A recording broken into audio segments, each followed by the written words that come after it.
अस्सलाम वालेकुम दोस्तों। आखिर चंगेज़ खान के तीनों बेटे अपने पूरे लश्कर को लेकर हरकत में आए और ख्वारज़म शहर की फसील के करीब आ जमा हुए। उनका इरादा था कि वो आज ही हमला करेंगे, इसलिए कि ख्वारज़म शहर के पास क़याम किए हुए चंगेज़ खान को 3 दिन हो चुके थे। चुनांचे मौरख़ीन लिखते हैं कि तीसरे रोज़ शहर पर हमला आवर होने से पहले चंगेज़ खान के बेटों ने अहले शहर के पास एक कासिद रवाना किया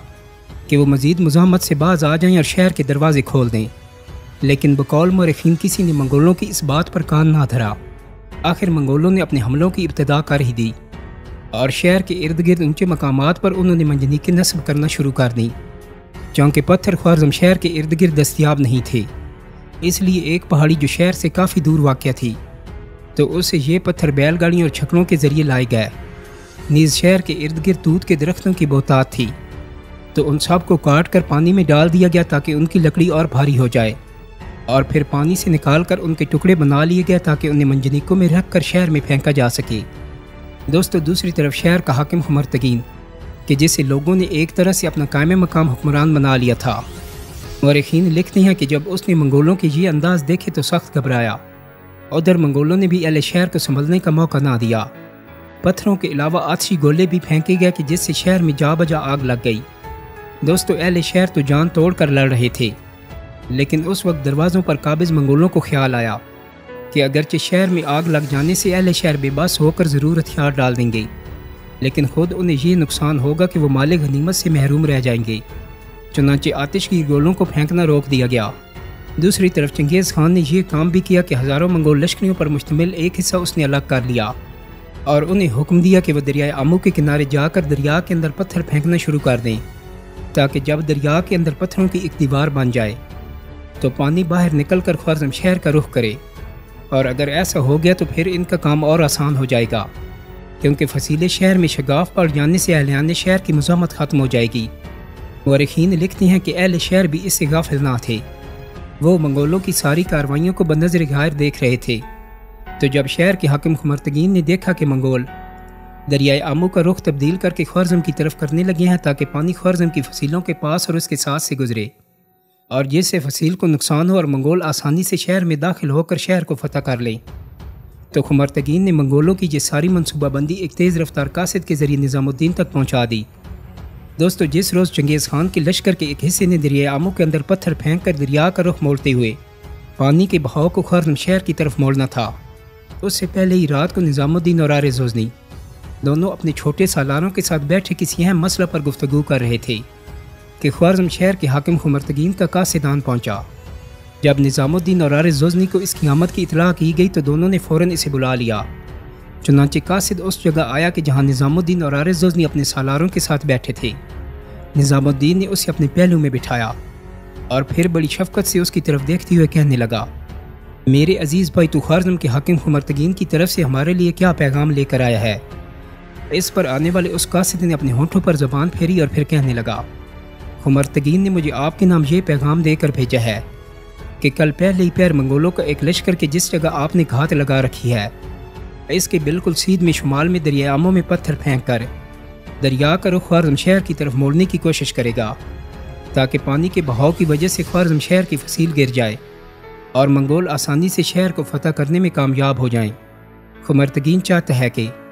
लेकिन ये कासिद अभी तक यहाँ ही बोल पाया था कि बीच में निज़ामुद्दीन बोल पड़ा, मेरे अजीज़, जो कुछ तू कहना चाहता है मैं समझ गया हूँ।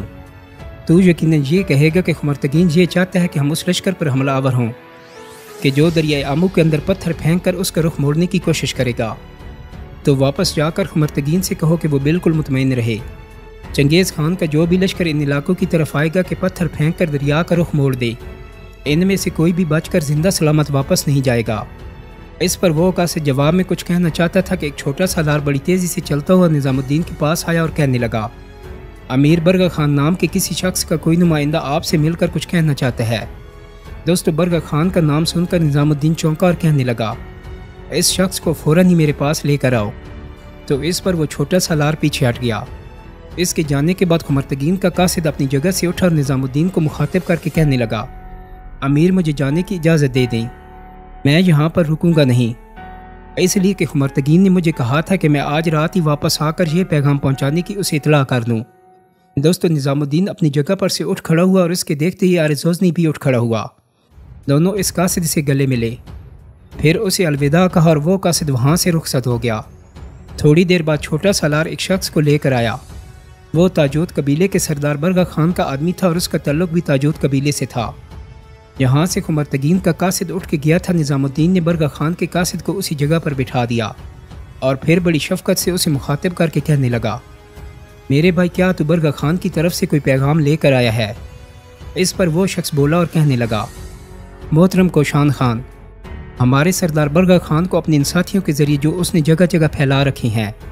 پتہ چلا ہے کہ آپ نے گھات لگا رکھی ہے، لہٰذا اس نے آپ کے نام 2 طرح کا پیغام دیا ہے۔ پہلا پیغام برگا خان کی طرف سے یہ ہے کہ کل دن کے وقت چنگیز خان کے لشکر کا ایک حصہ آپ کے سامنے بالکل آگے شمال کی طرف دریائے آمو کے پاس آئے گا اور دریا میں پتھر پھینکتے ہوئے دیوار کھڑی کرنے کی کوشش کرے گا تاکہ دریا کے پانی کا رخ خازن شہر کی فصیل کی طرف کیا جا سکے۔ دوسرا پیغام برگا خان کی طرف سے آپ کے نام یہ ہے کہ منگول لڑکی کی جس کا نام اولون ہے وہ آپ سے ملاقات کرنا چاہتی ہے اور اس نے آپ سے یہ بھی التماس کی ہے کہ آپ کسی جگہ کا تعین کر لیں کہ جہاں پر وہ آپ سے مل سکے۔ اس سے پہلے آپ کے ایک سالار نظام الدین کو زندہ یا مردہ پکڑنے کے لیے چنگیز خان نے اولون کے ساتھ اس کے چچا زاد بھائی کراچا کو مقرر کیا تھا، لیکن اب اولون کے کہنے پر کراچا کو ہٹا دیا گیا ہے اور اس کام کے لیے ہمارے سردار برگا خان کا انتخاب کیا گیا ہے۔ تو اب برگا خان اور اولون مل کر ایک لشکر کے ساتھ جب بھی موقع ملا نظام الدین پر حملہ آور ہو کر اسے گرفتار کرنے کی کوشش کریں گے، اور ان کی اولین کوشش یہی ہوگی کہ اسے زندہ گرفتار کر کے چنگیز خان کے سامنے پیش کیا جائے۔ امیر میں آپ پر یہ انکشاف بھی کر دوں کہ برگا خان چونکہ اولون کو اپنی بہن سمجھتا ہے اور اسے بہن ہی کہہ کر پکارتا ہے، لہٰذا اس کی بھی یہی گزارش ہے کہ آپ اولون کے ساتھ ملاقات کا کوئی وقت اور جگہ متعین کر لیں۔ دوستو یہاں تک کہنے کے بعد برگا خان کا وہ آدمی جب خاموش ہوا تو تب کچھ دیر تک نظام الدین سوچتا رہا، پھر برگا خان کے قاصد کو مخاطب کر کے کہنے لگا، واپس جا کر برگا خان کو میرا سلام کہنا۔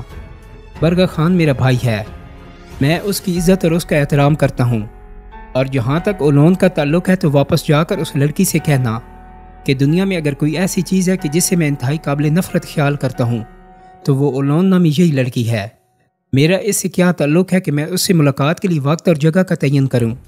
پہلی بار جب وہ گرفتار ہو کر میرے سامنے آئی تھی تو ایک لڑکی کی حیثیت سے میں نے اسے رہا کیا تھا، اس لیے کہ ہم مسلمان عورت کی عزت اور اس کا احترام کرتے ہیں۔ کیا میں اس لڑکی سے ملوں کہ جو ہمارے سالار نظام الدین کی زندگی کے در پہ ہے؟ اور میرے عزیز جہاں تک برگا خان کا تعلق ہے تو وہ یہ کام اپنی مرضی اور اپنے ارادے سے نہیں کر رہا، چنگیز خان نے اسے اس کے ساتھ کام کرنے کے لیے مقرر کیا ہوگا اور برگا خان اولون کے ساتھ کام کرنے کے لیے تیار ہو گیا، اس میں اس کی اپنی کوئی رضامندی اور خوشنودی شامل نہیں ہے۔ واپس جا کر برگا خان اور اولون کو میری طرف سے یہ پیغام دینا کہ برگا خان تو میرا بھائی ہے، اس کے لیے میں بڑی سے بڑی قربانی دے سکتا ہوں، لیکن جہاں تک اولون کا تعلق ہے تو اس سے میں انتہا درجے کی نفرت کرتا ہوں، اس لیے کہ ایک بار مجھے اس نے میرے منہ پر کہا تھا کہ وہ مسلمانوں کو پسند نہیں کرتی، لہٰذا میرے بھائی جو لڑکی مسلمانوں کو پسند نہیں کرتی اور ان سے نفرت کرتی ہے تو جتنی نفرت وہ مسلمانوں سے کرتی ہے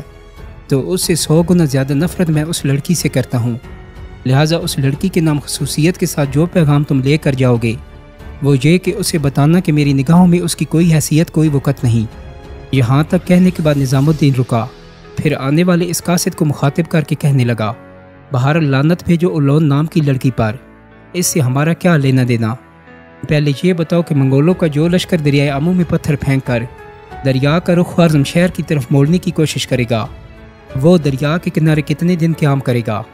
اس لیے کہ یہاں نزدیک پتھر تو نہیں ہے، تو پتھر تو انہیں چھکڑوں کے ذریعے دور سے لانے ہوں گے، تو اس بنا پر وہ یہ کام ایک دن میں تو نہیں کر پائیں گے۔ اس پر قاصد بولا اور کہنے لگا، یہ ایک دن کا کام ہے بھی نہیں، چنگیز خان نے یقیناً انہیں چھکڑے مہیا کیے ہیں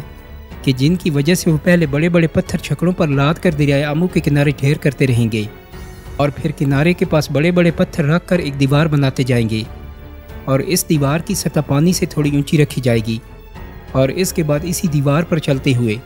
وہ پتھر آگے دریا میں پھینکتے ہوئے دریا کا رخ موڑتے چلے جائیں گے، اور جب دریا کا رخ مڑے گا تو یقیناً پانی خوارزم شہر کا رخ کرے گا، اور جب ایک دن یا 2 دن پانی خوارزم شہر کی فصیل کے پاس مار کرے گا تو یقیناً 2 کاموں میں سے ایک کام ضرور سامنے آئے گا، ایک تو یہ کہ شہر کی فصیل گر جائے گی اور دوسرا یہ کہ وہ کمزور ہو جائے گی، दोनों सूरतों में चंगेज़ खान को शहर के अंदर दाखिल होने का मौका मिल जाएगा। लिहाजा मेरा अंदाज़ा है कि जो लश्कर छकड़ों के ज़रिए पत्थर लाकर दरियाए आमू में फेंकेगा तो इसे कम अज़ कम 1 हफ़्ता इस काम की तकमील में तो ज़रूर लगेगा, और 1 हफ़्ता वो लश्कर दरियाए आमू के किनारे पड़ाव करेगा, और इस लश्कर के पास 1 से 2 हफ़्ते का रसद का सामान भी होगा। उनके साथ लश्कर का एक और हिस्सा भी होगा कि जब वो लश्कर काम कर रहा होगा और पत्थर दरिया में फेंके जा रहे होंगे तो लश्कर का दूसरा हिस्सा मुसल्लह रहकर उनकी हिफाजत का सामान करता रहेगा। इसके अलावा ख्वारज़म शहर के बाहर भी एक लश्कर को बिल्कुल चौकस रखा जाएगा ताकि ख्वारज़म शहर से निकलकर कोई भी लश्कर दरिया में पत्थर डालने वाले लश्कर पर हमला आवर ना होने पाए। दोस्तों, यहाँ तक कहने के बाद बरगा खान का कासिद दम लेने के लिए रुका और इसके बाद निज़ामुद्दीन को मुखातिब करते हुए वो कह रहा था, अमीर को शान मैंने जो कुछ कहना था कह चुका, अब मुझे इजाज़त दे, मैं जाऊँगा। इस पर निज़ामुद्दीन ने उसकी शाना पर हाथ रखा और फिर कहने लगा, क्या ऐसा मुमकिन नहीं कि तुम शब बसरी हमारे यहाँ करो? वो कासिद मुस्कुराया और कहने लगा, अमीर आपकी बड़ी मेहरबानी, लेकिन मेरे लिए मेरे सरदार बरगा खान की तरफ से हुक्म है कि मुझे आज ही रात को उसके पास वापस जाना है। चुनांचे निज़ामुद्दीन और आर-ए-ज़ोज़नी ने बरगा खान के कासिद को बगलगीर होकर अलविदा कहा और फिर वो कासिद वापसी के लिए